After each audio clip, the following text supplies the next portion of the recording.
Hi everyone, we're going to be talking about K2 meters. We've all used K2 meters, we all know exactly what they are. The little EMF meters that all paranormal teams seem to use, and I'm going to show you how they can be affected. Most of us started with the earlier version of the K2 meter, which is this one, which you had to press the button on the front and hold the button down when you were doing your testing, and then there was a new modification that came available where you could actually switch it on with a switch. I'll switch the switch off for a second. These are the easiest to manipulate, and these are the ones that they still use on the television today. You can quite easily get false positives just by moving your fingers around. Even though it looks like your finger's still on the button, you can get lights to change. Fatigue, holding the button, again you get false positives. So we prefer the newer versions or the modification.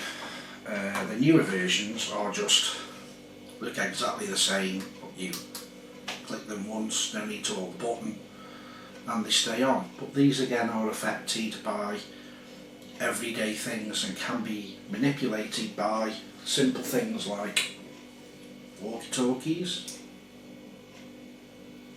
Now you can certainly see these on the desk as well, but they're all quite merrily firing away like you wouldn't believe.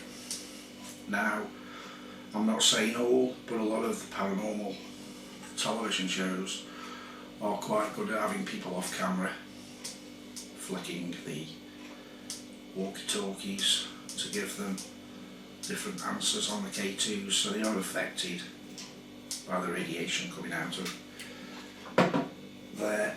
Also they're affected by mobile phones when a mobile phone is polling, as you've just seen there. Just poll the mobile phone again, and they don't even have to be close for it to do that. You could have those secretly in your pocket, and they do it all the time. They are affected by so many factors, it really is unreal. Even by having things close by, in close proximity, can set them off. So they can easily be set off by simple little things. This one now has just been set off by that one being too close. It's as simple as that. This one will probably get set off in a second by something else. But they are quite easily fooled. We use, when we're on set, now, and probably quite a few of you are going to be copying this, but we've got an action camera which is actually stuck onto the K2, so we can use it, walk around in that sort of fashion, and you can see the K2 meter.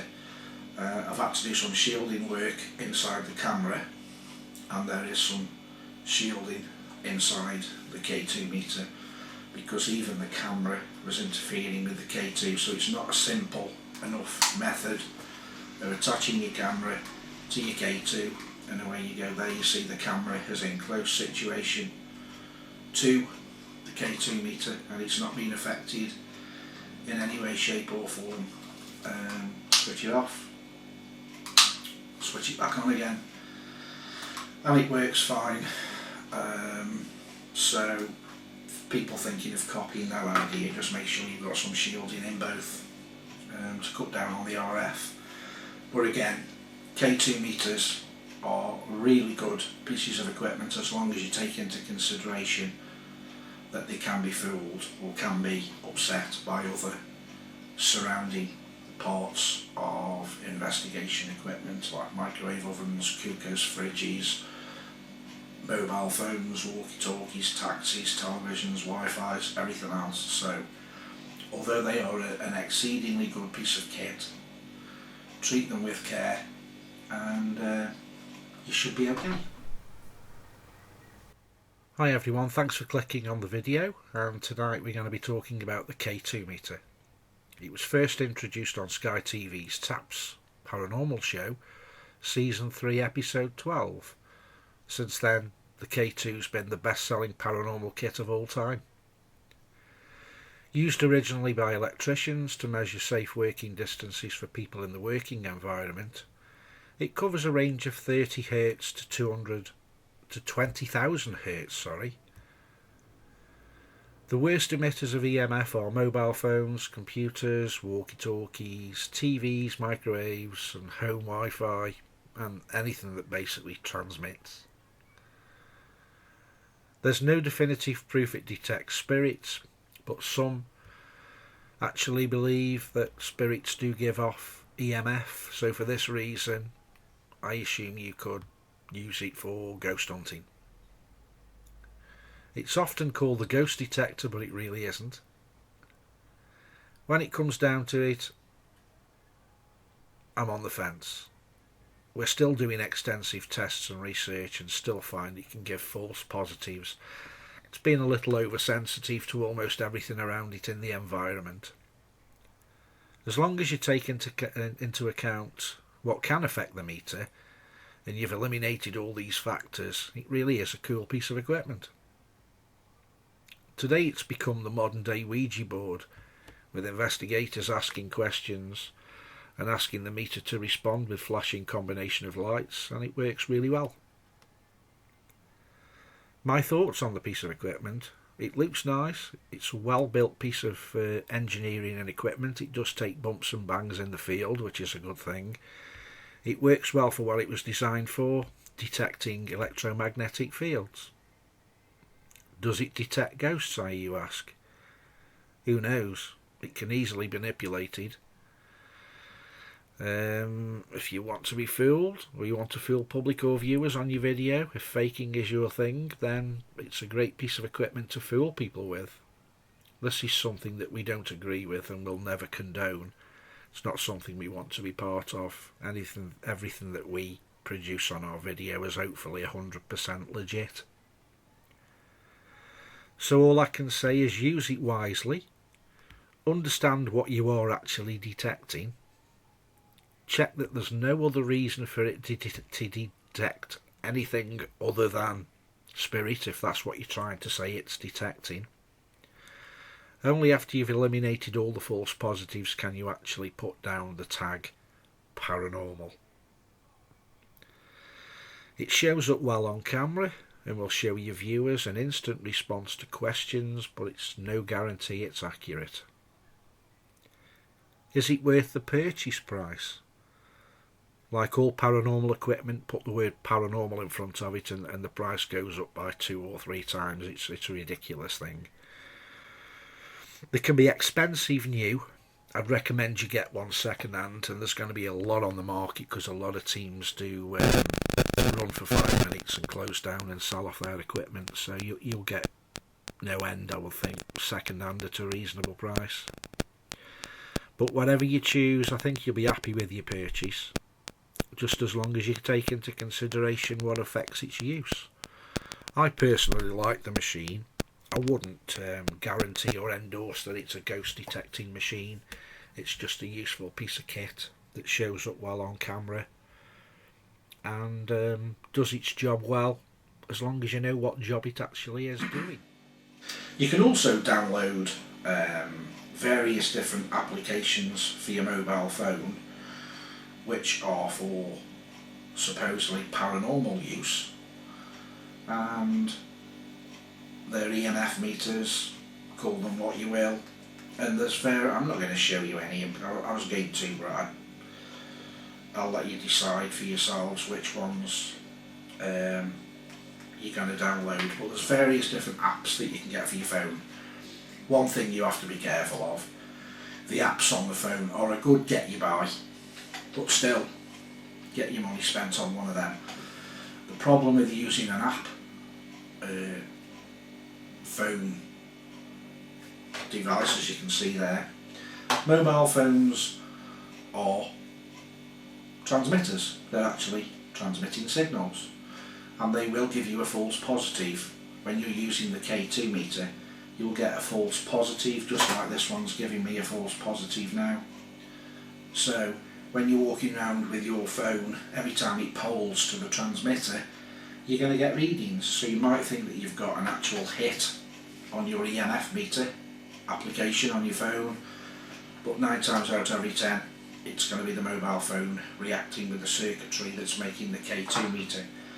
So although they do actually work, and they work quite well, you're going to get more false positives using this mobile phone than you are this, the K2 meter.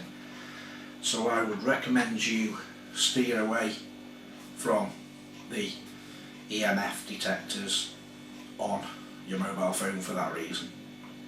We do use them when we go on site and we're not going there to do any investigations. If we feel that something's not quite right, we'll use them, but we obviously realise that it's not as good as actually using the proper deal. So all I can say is mobile phone applications are okay, but they're not acceptable in the paranormal industry as a proper piece of kit. And that's just not my opinion, that's everybody's opinion. You should, if you're going to do this as a hobby, you should at least invest in kit. One thing we do when we go on an investigation, and the team do it almost momentarily now, turn your phones off, turn off anything that you know is going to be radiating EMFs. We always go out and do a baseline sweep of everywhere that we go, just to make sure that there's no teams on various different areas, give different readings. But please make sure that you've got your mobile phones turned off. Don't put them on flight mode or put them on mute or whatever, because they're still actually polling, they're still sending signals. It'll only be milliwatts of signals, but it's still actually polling to the transmitter. So make sure that you do turn your mobile phones off, and if you practice that all the time, then hopefully you can eliminate that from any false readings that you're going to pick up on your K2, because that is one of the definite no-nos in the industry, is that people walk around with their mobile phones in the pocket quite close to the K2 meters, and it's just going to interfere and it's going to upset your evening. So just don't do it if you want to do this seriously. One thing you must take into consideration, K2s are a pretty robust piece of kit, but if you keep dropping them and knocking them around, the sensitivity of the K2 does get affected. I've got a multiple arrangement of K2s, and they all give different readings. They're all not really calibrated to any great degree, so where one K2 will give you 2, the other one will give you 1 light, possibly 3 lights, 2 lights, and so on. You won't normally get 2 that will give you identical readings, and if you drop them, be prepared for the readings to either increase or decrease, because the sensitivity does get affected by dropping them. So even though they're a robust piece of kit, you just throw them in your bag. Try and look after them the best way you can, because if you knock them around, they will start to give you again false positives, or something that you should actually think about. And while we're talking about the K2 meter, a lot of us are very guilty of putting the K2 meter down on the table and asking questions. Now, I've been on the actual site, the St Augustine site, where the K2 meters originate from, and the correct way of using a K2 meter is the way that I'm holding it now. You should always hold it vertical in an upright position. That way you will get the best results, because when you actually put it down on a table, you are shielding where it's detecting the EMF from. So really, sitting them down or lying them down on a table is not the correct way. You should always hold them, and they make a big deal on their site of saying you should always hold it, which makes me think that you make some electronical capacitance with the actual thing itself. If you put it down on a table, like so, if you can get it to stand up, you're a better man than me. But some people will put them down on the table and they don't work as well as actually holding them in your hands. So I think there is some sort of capacitance going on between you holding the actual device and the device working properly. Same sort of principles that go on with your walkie-talkie. If you're not very knowledgeable on radio and transmissions, you'll probably notice that when you've got your walkie-talkie in your hand, it receives a lot better than when you put it down on the table, and that's because it relies on you earthing the actual walkie-talkie by holding it in your hand to give it that extra bit of oomph, so to speak. What you're actually doing is causing an earth for your aerial. If you imagine that's a positive and you are the negative, so you make a complete circuit. That's putting it in simple terms, but the K2 meter is exactly the same. So to use it properly, you really do need to be walking around with it in your hand. It's acceptable by most people's standards to put it down on the table, and we are just as guilty as you are, but it's not the correct way to use it. So just keep that in mind when you are using your K2 meters.